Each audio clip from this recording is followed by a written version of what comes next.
Hi, I'm Rashmi Tantra from sacredgardenoftantra.com, and today we have Aditya Tyagi, progressive Hindu from, of course, USA.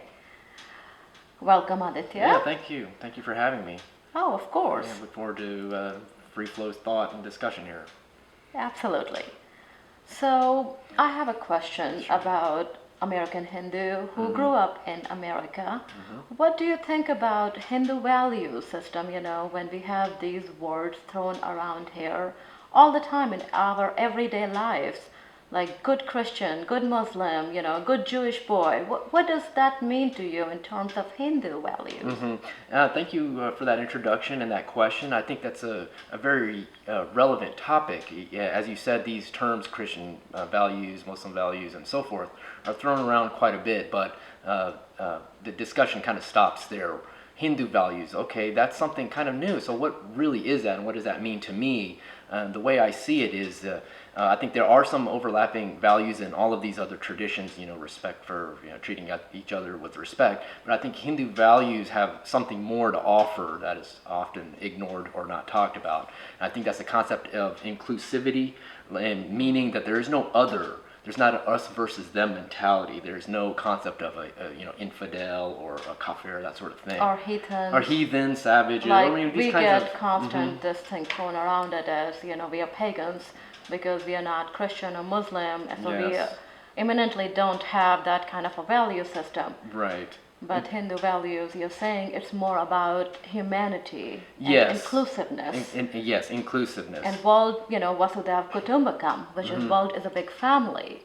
And that makes a very, interesting thing to understand that Hinduism, we all see each other, not just to a Hindu to another Hindu in any denominations, but actually other organized religions, people who are non-religious, people who are even atheist, or whatever their belief system is, we all are we all are part of a big family, and all family members, just like in a big family, all family members, regardless of their differences, we still consider each other with love and respect and welfare of each other, including Mother Nature.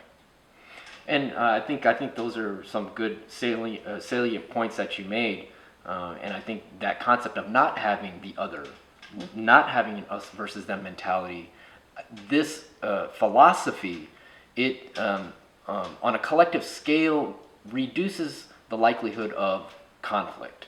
Absolutely. Where there's not some other that needs to be converted, subjugated, or even killed. Absolutely. So at least that philosophy is there. Yes, people will have individual conflicts and differences, but there's not some permanent sort of ideological conflict because of an us versus them mentality. Absolutely. And I think that's a big core of Hindu values that Yes. are quite absent in And many other traditions. for contribution for humanity, it actually elevates our collective consciousness, which is really badly needed in today's world.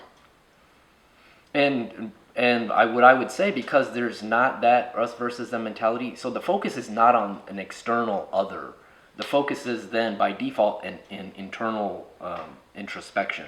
So it kind of removes that layer. You're looking within, and therefore, under the proper guidance of qualified, scripture gurus and teachings, the spiritual enhancement starts with the individual, and you are responsible for that. As you elevate yourself, you can help elevate other people, and sort of a collective elevation or evolution happens with our planet, our people, and so forth. So I think that's a really distinguishing factor of Hindu values and Dharma traditions in general. It's not just Hinduism. I don't want to just take credit for that. Absolutely. It's Hindus. a Dharma tradition, I would say. Absolutely. Hindus with all denomination and dharma. Yes. Thank you so much. So, okay, thank you. And thanks for tuning in.